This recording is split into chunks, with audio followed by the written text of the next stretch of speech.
Hello and welcome to Reportage. This is Danish bin Nabi. As general elections inch closer, the Penguin Random House has come up with an important book about Mr. Rahul Gandhi. The book is titled Strange Burdens and is authored by senior journalist Mr. Sugata Srinivasa Raju. The book sheds light on many aspects of Rahul Gandhi from his personal to political life. The book also tries to find a critical answer to a very critical question, that is, why is Rahul Gandhi shying away from taking the political power? More from the author. Mr. Sugata, explain to the viewers. At the start of your book, you have analyzed Rahul Gandhi through pictures. First, you write about when he was only 14 and his grandmother was shot dead. You have analyzed that picture of Rahul Gandhi. Then, 7 years down the line, when Rahul Gandhi was 20, his father was shot dead. You have then analyzed those videos and those pictures at the start of this wonderfully crafted book. Explain to the viewers, why was it necessary to analyze Rahul Gandhi through the pictures? Thank you, Danish, for having invited me to your show. See, I don't exactly analyze the pictures at the beginning of the book. I use them as some kind of evidence or some kind of substantiation to argue that perhaps Rahul Gandhi has been extremely affected by the assassinations of his grandmother and his father. So, in order to sort of drive home the point that he's caught in that moment of trauma, in that moment of extreme tragedy, and perhaps he has not been able to escape out of it. I've looked at one very poignant picture in which he's embracing his father, that is at the funeral of his grandmother Indira Gandhi. And then I have also looked at another picture or a frame where he is standing next to the body of Mrs. Indira Gandhi, which is lying in state after the assassination, and he is trying to sort of clean up the face. So I mean, those I try to argue in the book that that that moment and later the assassination of his father, where they did not get to see the body at all because it was blown to smithereens. When those define his cultural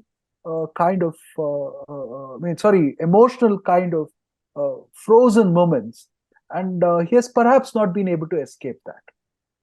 You have consistently talked in the book about the effects of the assassination of his first grandmother, then his father. And he has been consistently talking about these two assassinations just to make out a political philosophy to reach out to his audience. Why do you feel it's necessary for him to consistently talk about these two assassinations? Yeah, I think we have to make a small distinction here. I don't ever say in the book that he makes use of these two assassinations. That's the difference between Rahul Gandhi or perhaps anybody else who would have been in his situation. He is so traumatized and he has not been able to come out of it, going by the many speeches that I analyzed of his political life in the last 20 years, that he has not been able to escape that moment, the two pictures that we discussed just a while ago, that he brings them up each time he is speaking to a very large audience or at a very important bend in his political life.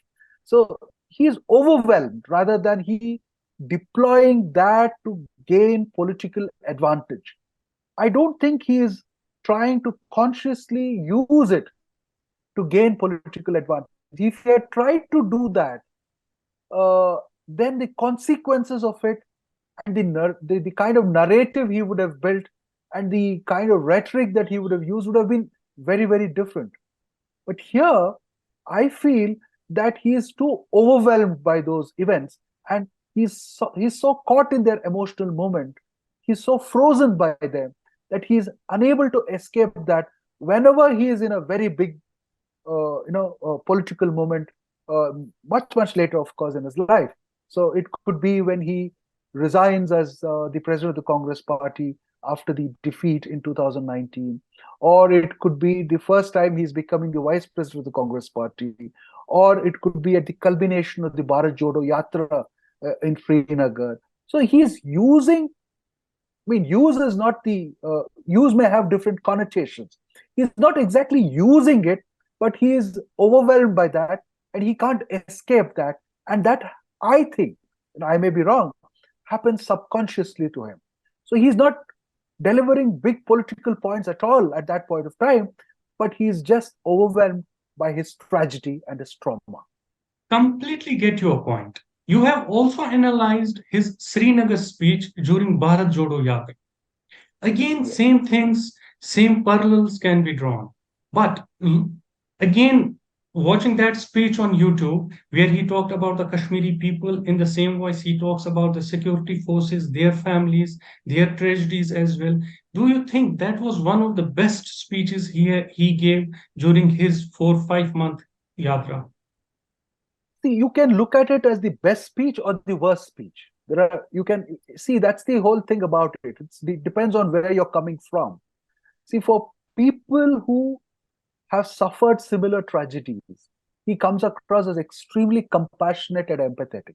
So he's putting himself in the shoes of those security people, and he's saying that this phone, whenever it rings in Srinagar or in Jammu and Kashmir, it has the potential to bring you bad news. And then he connects his life to that phone call. I mean, he says, I got a call when I was young. And the moment the phone rang, I knew what was going to be told to me. So he is kind of, the phone becomes an instrument there of, it's a carrier of bad news for him, essentially. It's not like, it's not a technological instrument which has facilitated communication and, sharing of joy and happiness and all that. But It's a essentially, symbol of trauma. it becomes a symbol or a metaphor of trauma or bad news for the people. So he's using that at that point of time. But the question remains: after you have walked for say 5,500 kilometers from Kanyakumari to Kashmir, and for the first time you have come in contact with people directly, and it has been a fairly successful kind of yatra. What is it that you should deliver if you're delivering a political message? So Rahul Gandhi has not played the traditional game of political communication. He is he has always sort of brought in the personal and the political, and I mean they get intertwined, they get mixed, and then he sort of lobs it at his audience. So that has been his style. But each time the personal comes up, it's only about these two assassinations, the betrayals that he suffered, the kind of tragedy that he had to, withstand or confront as a child. So the question is, should you have brought that up at that point of time when you had a larger function to perform of, taking your party to the next level in dismantling the Modi government?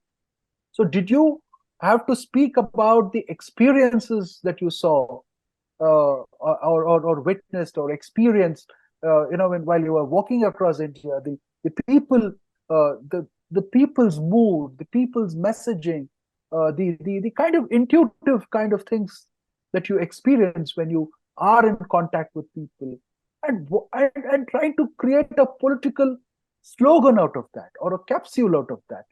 That does not seem to have happened, because now today, if you just look back, I wrote this book this ends at the time that Bharat Jodo Yatra gets over, and I add a chapter later, of course. But then, if you look back now and you ask people, what is the message, or what is the one thing that you remember about the whole thing, they will perhaps talk only about the selfies that they took with him. Is there a political message that remains in your mind? I'm afraid, no. But yes, that demonstrated his ability to walk, not just the physical walk that he could walk, but also he demonstrated that he was serious about what he was trying to do in India. But the messaging that his own party created during the yatra, at the end of the yatra, and the other messages that were coming across, there was no kind of focus, is what I'm trying to argue.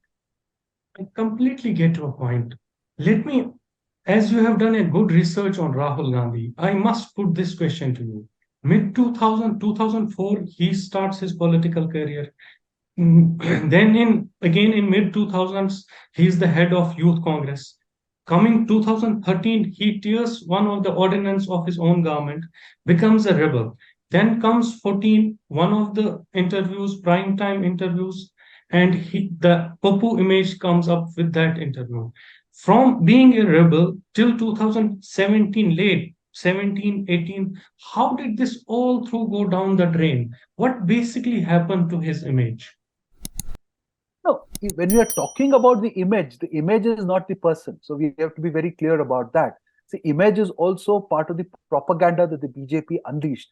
And by the time the Congress woke up to that kind of damage, it had sunk in, because BJP had very successfully used social media applications to drive home into a smartphone. See, it was a time when the smartphone was also becoming extremely popular, accessible, and there was direct messaging happening through WhatsApp and groups and all these things, Facebook and other social media platforms. So that messaging that the BJP stayed on, that one single message that this man is a pappu, went down, and he was not exactly a pappu. That was part of their propaganda exercise. So this pappuization is something that they had to fight extremely hard and are still fighting to sort of bring about some kind of credibility to his political leadership. So that is something that is an image that was constructed of him. Yeah, and interestingly, at a recent literature festival, I did say this, which I said the Congress has had to face the Papuization kind of thing that has happened with Rahul Gandhi, and they did not themselves realize what they did in the 90s or the 80s to other regional satraps. They Papuized them. They made Lalu Prasad Yadav a Pappu. They made Deve Gowda, who was so shrewd and sharp, the subject of my previous biography. They made him look like an idiot. They made him look like a mumble, humble farmer. That's exactly what Manisha Shankar Iyer had said about Deve Gowda, but he was anything but that. Now, a person who survives in politics for 70 years cannot be a pappu. Lalu Prasad Yadav was not a pappu. They made everybody look like that. It was the same elite Anglophone machinery which tried to pappuize everybody else in India. And ironically, it came back to haunt them after 2014 when the Modi establishment turned it against them and they pappuized a Congress leader. It was only in 2017 that Congress realized the power of social media. Rather, they realized the monstrous machine of the social media. But by 2017, already much damage had been done to the image of Rahul Gandhi on the one hand, and on the other hand of the Congress party. Why did they fail to realize for first initial 3 to 5 years the power of the social media? Why did Congress fail to realize that they had to be on the social media? And it was only up very late in 2017 that even you mentioned in your book that Twitter handle of RG's office was changed to Rahul Gandhi. Yeah, that happens. The impersonal handle of Rahul Gandhi becomes a rather direct personal thing, which he's using it today. Quite a bit. YouTube channel or his Twitter or whatever Instagram accounts. That why did they not wake up? It's simple. It's the arrogance of the Congress party. They thought that by default they'll come back to power in 2019 because this whole government can't sustain itself, and they thought the Congress was always the default option, and this is a certain aberration that has taken place. They did not realize that Modi and Shah and the BJP and the RSS was playing an extremely different game. They had They did not realize that the ground beneath their shift had beneath their ground, the ground beneath their feet had completely shifted, and it sort of the whole there was a complete shift in the way politics was done and perceived and propagated in the Indian context after that. And there were parallels of that happening in the rest of the world as well. Populist regimes were coming to power, and but the Congress did not take any lessons because the Congress was smug, the Congress was arrogant, the Congress thought that it knew everything, and even to this day, why they are not able to inch forward is because there is no kind of understanding, political understanding of what may be happening. They are trying to take a moral position. They are trying to say that we are more ethical than you are. We are on this, moral. They're trying to ride a moral high horse rather than politically do something. So that is the problem. It's a problem with the Congress Party's attitude. If we see the downfall of the Congress, it basically starts in 70s after Indira Gandhi wins the second 1972 elections. By 89, you also mentioned in your book, by the time Rajiv Gandhi is on the scene, Congress has been completely decimated in many states by 89. So Yes. I'm asking you a simple question. Was it a blunder on Nehru's part that in 1963, as you also written in your book, that he had made up his mind that Indira Gandhi is the person who is going to take up the Congress power forward? Did it No, set the I don't precedence of that dynasty, which we know. call the dynastic politics in India? See, Indira Gandhi does become the president of the Congress Party during Nehru's lifetime. And there is a letter exchange that I was recently reading in Nayantara Sehgal's book, uh, when he writes to Govind Ballabh Pant about Indira Gandhi and how happy he is that she has taken over, and probably that may also help, overcome her personal, kind of tragedies that she is suffering, or she is sort of, going through a lot of personal problems. So I really don't know. We don't have evidence, or we don't have historical sort of material to prove that Nehru did want Indira Gandhi to become the prime minister of this country. So I don't want to speculate, because this book, as you have seen, is completely well substantiated. Every single quote that is used is attributed. I don't want to get into that realm whether Nehru made the mistake, but Indira Gandhi certainly made a lot of mistakes. That much I can tell you with certain confidence, because there is a lot of evidence to sort of argue on those lines. And in 69, when Congress splits, it becomes it completely becomes detached from the Congress Party of our freedom movement. It becomes a Congress Party that chases power. And I write about how, the cultural capital that the Congress had is lost. It becomes a party of an individual. It becomes India is Indira, Indira is India, and it culminates in a way during the emergency. So you see all that happening, the transformation within the Congress, the whole family becoming prominent. Indira Gandhi thinking it's inevitable to bring in Sanjay Gandhi into the picture. Then after he's gone, she makes it even more obvious by bringing Rahul Gandhi, Rajiv Gandhi in, and Rajiv Gandhi is thought he would be there for a very long time, but then that doesn't happen.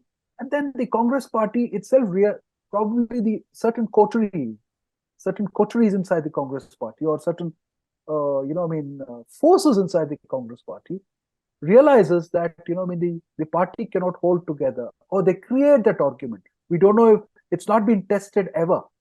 Narasimha Rao ran a 5-year minority government without any family member there in any role. But they created this argument of inevitability and brought the family in through Sonia Gandhi. Then we know what happened. So it's very, then the Congress, the problem was that the breakage that happens in 69-70, right, where the Congress loses touch with its basic values. To Rahul Gandhi's credit, he is now trying to sort of Revive it? professionalize the Congress. Pardon? Revive it. revive, yes, but then trying to give it a kind of ideological frame, trying to make it look like a political party that stands on certain principles and ideas rather than on individuals.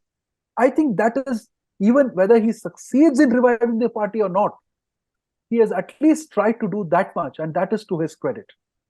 If my memory serves me correct, you have also mentioned about how first, when the this October, last October, the president elections takes place in the Congress. You have also written about Rajasthan Chief Minister Ashok Gehlot. They first wanted him to become the president, but you have quoted 1960 examples, two examples you have quoted in the book, and how basically he told the High Command, no, I don't want to be the party president. How do you view Kharge, a Dalit leader who has been a face of Congress since few months now? Do you think he is a puppet? Yeah, Rahul Gandhi is basically the driving force.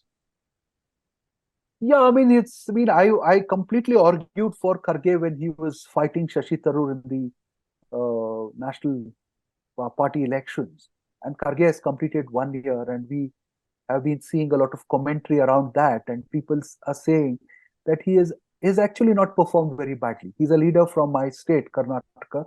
I've seen him for a much longer period, and I mean, so that is there. Given the limitations that there are, I think he has put his head down and worked.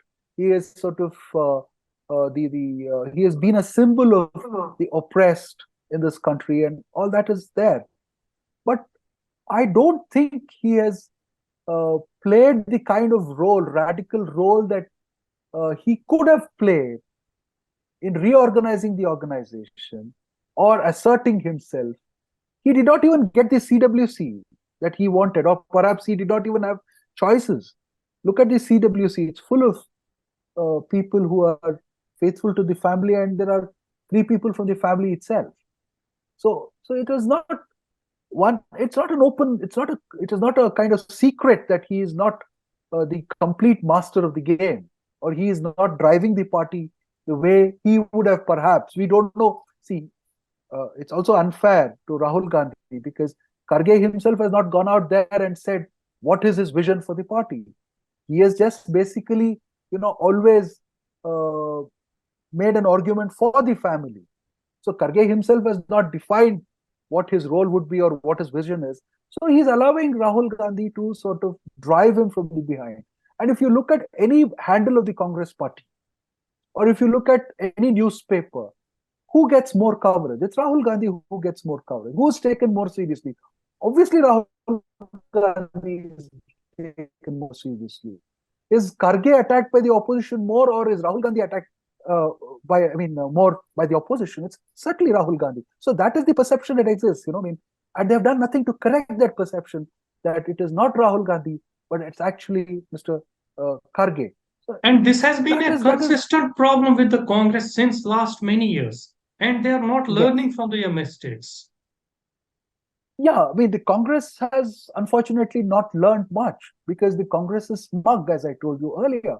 And Congress has not been able to identify what exactly it needs to do to fight the kind of cultural nationalism that RSS and the BJP and the Modi government has unleashed. See, if you can argue from purely constitutional point of view, but even the constitution is rooted in a certain place and a certain culture, and it has to be communicated in a certain way. The values of the constitution, I mean, the egalitarian values of the constitution. But the Congress, thinks as if India began at the the tryst of destiny speech, the middle of the night on August 15th. It was not so. So the argument has always been whether it is the constitutional India or the civilizational India.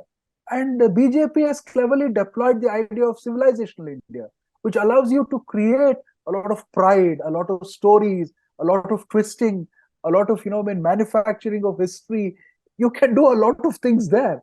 So you're battling against that. And constitutional India, the India post-independence, which the BJP, which the Congress is trying to sort of, prop up, by making Jawaharlal Nehru, the central figure who gave great governance, made India great, or whatever, is not washing with a lot of people, obviously.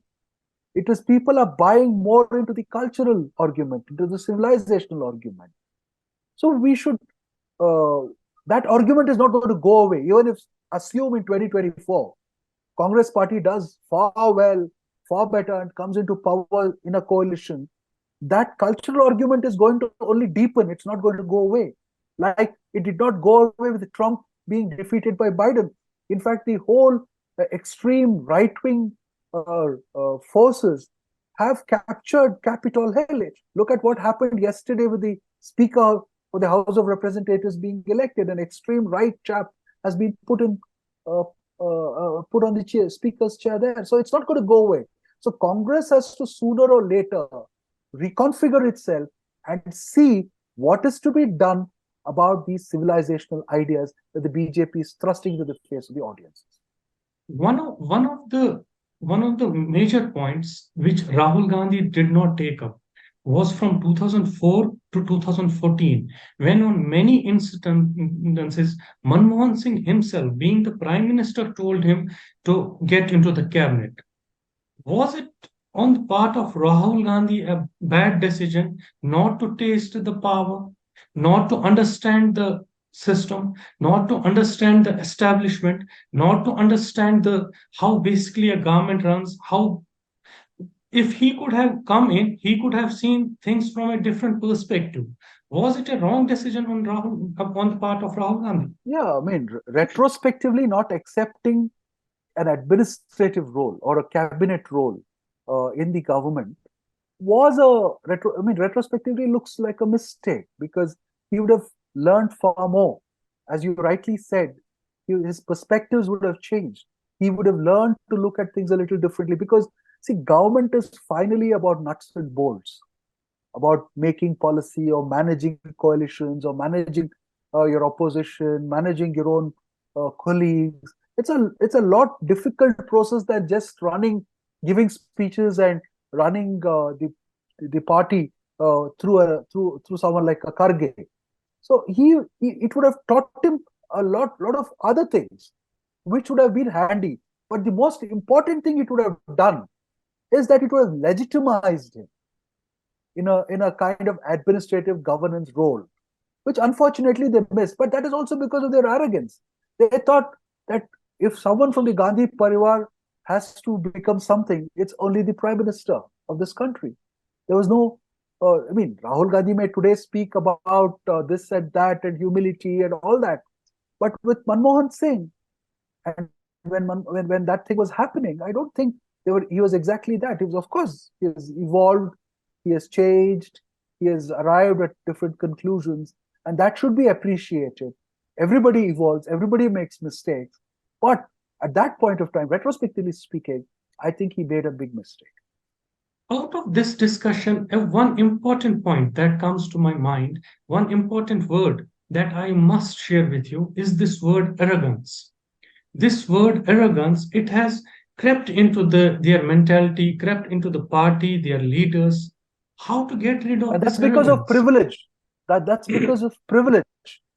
Privilege gives you that kind of arrogance. He is privileged. He thought he could summon power. I write about his abdication and relationship with power and all that. So they thought they could summon power like a genie whenever they wanted, and just shut it off whenever they didn't want it to, when it was uncomfortable. But then they have realized now that that power genie doesn't work that way. It cannot be kept in a safe deposit locker and taken out whenever they want and wield it. It's not a magic wand or Harry Potter wand that can be wielded or used, right? So it's that kind of a situation. So they got it. They did not realize that India was changing, that India was moving in a certain different direction, that the whole argument that Modi and RSS and the BJP, brazenly put forward, the majoritarian argument, they never thought that will happen in India, because they had only experienced a Vajpayee who was, who would take 2 steps ahead in that direction and take 2 steps back. So he was basically a status quoist. And he had a very nice way of trying to accommodate Nehru in his vision of India. And I don't believe that one bit. Vajpayee was as right wing as Communal. anybody else, communal as anybody else. And this whole game of the he being a soft liner and Advani being a hardliner was a kind of binary game that they created to sort of sell two different faces. So these masks that I write about, those masks that Vajpayee wore in my earlier book. There's an entire chapter on Vajpayee and Deve Gowda and how Deve Gowda sort of unmasks him at several points. So and through parliamentary speeches, I mean. So these things were all created, and I think Modi was someone who came from a completely different place and played the game very, very differently. And he is now actually not playing it around his ideological questions. These are big ideological questions, but he's made himself the messiah. Well, that's the whole thing. In the book, you have also mentioned about 2008 Karnataka Assembly elections and how Mr. Rahul Gandhi was there for 5 days. He took out a yatra in those 5 days. Still, Congress lost the elections very bitterly. And then you mention about the Bharat Jodo Yatra as well. How do you see things happening in 2024? I don't speculate in the book. That's one thing that I've avoided about results, because this book is not about political prediction, as you have probably realized. It's a book of political commentary. It's trying to place Rahul Gandhi in a larger context, in a larger political and cultural environment, and see how he has responded to all that. So it's a very humble effort at gauging his kind of role in Indian politics, rather than say whether he's going to win or lose in 2024. I wish him good luck. He's probably a very sincere, good man. But then the problem is that if you get into that, then you are getting into knots. I would rather like to leave it at the fact that he is making his efforts, You have and also they're not very mentioned, successful as yeah, of today. He's yeah. making his efforts, but they're not as successful as of today. Yeah. You have also mentioned towards the end of your books your two meetings with Rahul Gandhi. You also mention how humble, how ethical, how mannered the person is. What are the similarities as far as mannerism is concerned between him and Rajiv Gandhi? I did not meet Rajiv Gandhi, so I wouldn't. It would be very unfair to compare. But whatever the media presented, because it was much before my time. See, when Rajiv Gandhi was assassinated, I was still a student. I came to journalism only in 1995, and I did not see him as a prime minister or as a functioning politician. But then it was Rajiv Gandhi's, because of him did I vote as an 18-year-old. So so he was a charming man, and he came across as, from whatever accounts that I've heard from people I respect and trust, he was very, very decent human being. And I think Rahul Gandhi inherits that decency. He's essentially a very, very nice, decent human being. Whatever we may speak about his politics, that's a separate thing. But as a human being, I've always felt very nice about him, very happy the way he conducts himself, the way he sort of accommodates people around, not exactly around him, but the general population, the way he keeps them at the center of his ideas. As a human being, I like him. But as a politician, well within my professional rights to sort of criticize. And why does he always shy away from taking this political power? No, that is because of the first question that you asked me. There is a certain dilemma. Probably he is not reconciled as much as his mother and sister to the kind of tragedies. And it's not very easy. It's very easy to say that, oh, what is that? You should move on.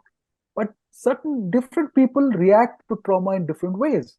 And different people reconcile in different ways. So I don't think it's fair to compare one with the other and say why didn't you do it like that? So it is probably something which has not worked for them. Something has not worked for them. Mr. Sugata, let me hold your book one more time for the audience so that it reach more people and more people read it. I must thank you for your time and for this Pleasure. wonderful, fair critique of Rahul Gandhi. Thank you, Mr. Sugata, for joining us. Thank you. I'm glad you said it's a fair critique. Please subscribe to our channel Reportage and press the bell icon to remain updated.